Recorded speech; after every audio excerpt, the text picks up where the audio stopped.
In 1944, Allied bomber crews and escort pilots thought they already understood what German interceptors could do. They knew the Bf-109, they knew the FW-190, and they knew the general rhythm of piston engine attacks against bomber formations. Then the Me-163 appeared, and it broke that pattern immediately. It was smaller than expected, climbed with shocking speed, and carried a wing shape that looked unlike the fighters already fighting over Europe. It did not resemble a refined version of an existing design. It looked like a separate idea entirely. Behind that aircraft was Alexander Lippisch, an engineer who had spent years studying tailless layouts and unconventional wing forms long before the Me-163 entered combat. By the time Allied airmen saw the Komet, they were not just seeing a new interceptor, they were seeing the combat result of an aerodynamic theory that had been developing for years outside the normal path of wartime fighter design. Lippisch's importance came from the fact that his work did not begin as a military response to Allied bombers. He was not simply improving a standard fighter formula or adjusting an existing aircraft to meet wartime demands. His central question was different from most engineers of his era. What happens when the wing becomes the core of the aircraft instead of one component in a conventional layout? In the 1930s, that question led him into tailless gliders and experimental aircraft that moved away from the normal balance of wing, fuselage, and tailplane. These designs were difficult and often unstable, but they gave him something valuable. They allowed him to test how far drag could be reduced, how compact an airframe could become, and how much performance could be extracted from a shape built around aerodynamic efficiency rather than tradition. That made his work unusual before the war, and suddenly relevant once Germany needed faster ways to reach high-altitude bomber formations. The Me-163 was the point where those experiments became a real combat aircraft. Its origins were tied to glider research, but wartime urgency transformed the concept into a rocket-powered interceptor built for one narrow mission: climb fast, strike quickly, and leave before the fight became conventional. That mission made the wing more important than anything else on the aircraft.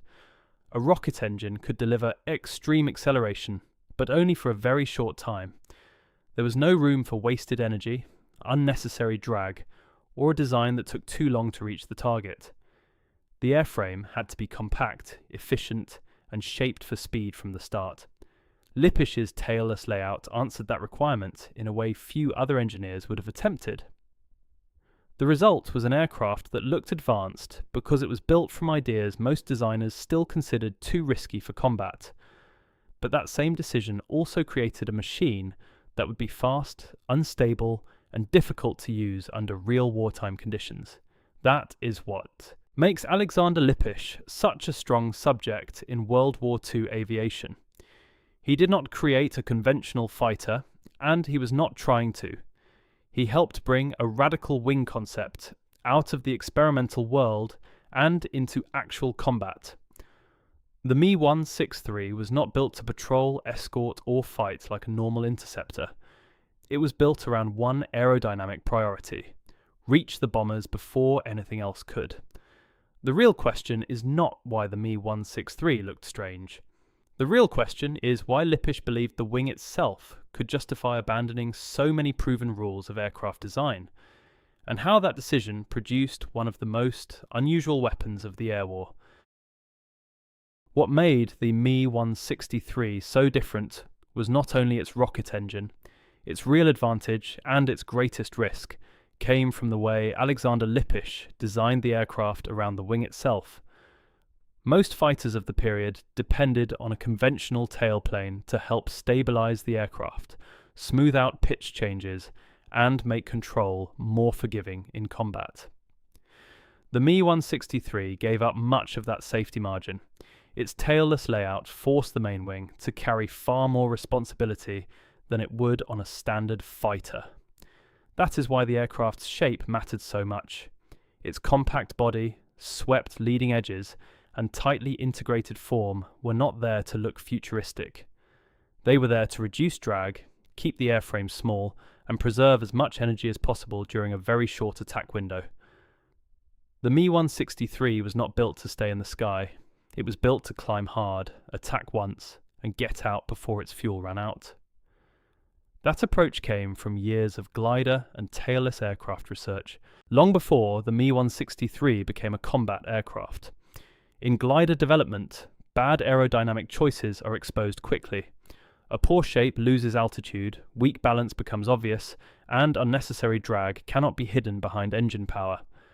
That made gliders the ideal testbed for an engineer focused on efficiency. Lippisch learned that a carefully shaped, tailless aircraft could move through the air with less resistance than a conventional layout, but only if every part of the design stayed tightly controlled. The Mi-163 reflected that lesson. It was small, dense, and built with almost no wasted form. The wing did not simply sit on the aircraft, it defined the aircraft. That is why the Komet looked so advanced. Its unusual appearance came directly from an engineer trying to remove everything that did not help the mission. The wing gave the Mi-163 its most important combat strengths. Its swept form helped the aircraft stay cleaner at high speed, while the compact tailless layout allowed the ARG rocket engine's thrust to be turned into altitude with remarkable efficiency. That is why the Komet could appear suddenly, climb through bomber formations, and force Allied crews to react almost instantly.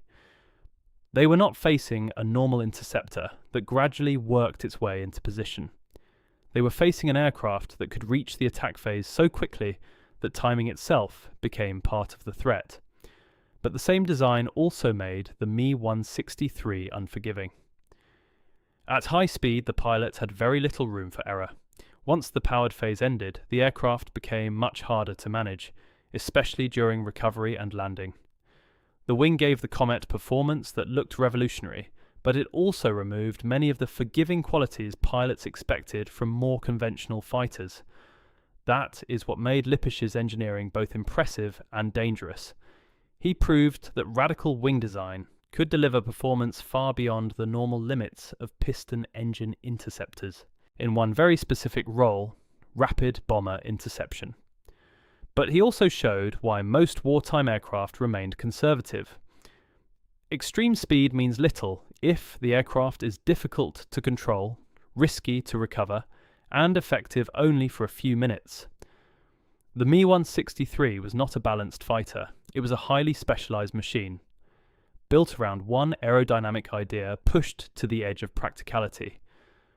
The real question is not whether Lippisch made the Mi-163 fast. The real question is whether that radical wing design created a true combat solution or a dangerous breakthrough that arrived before pilots and doctrine were ready for it. Alexander Lippisch proved that radical wing design could produce performance no conventional interceptor of the period could match in the opening moments of combat. The Mi-163 could climb at a rate that stunned Allied crews, reach bomber formations faster than escort pilots expected, and force a reaction almost immediately. That gave it real tactical value. It was not just an unusual aircraft in the sky, it was a machine built to compress time. Bomber crews and escorts were used to threats that approached within the limits of piston engine combat. The Mi-163 broke that rhythm. It could appear suddenly, make a firing pass, and leave the engagement before a normal interception pattern fully developed. In that narrow role, Lippisch's ideas worked.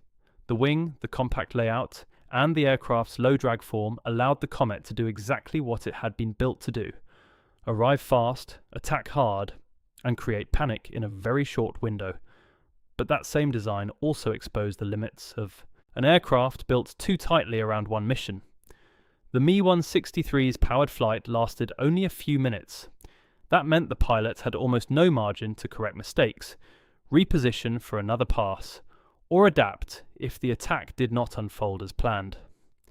If the bomber formation shifted, if escort fighters intervened, or if the firing angle was poor, the aircraft could lose its advantage almost instantly. Once the fuel was gone, the Komet stopped being a terrifying interceptor and became a vulnerable glider trying to return alive. That changed everything. A weapon built for extreme speed could still fail if it could not stay effective long enough to exploit that speed.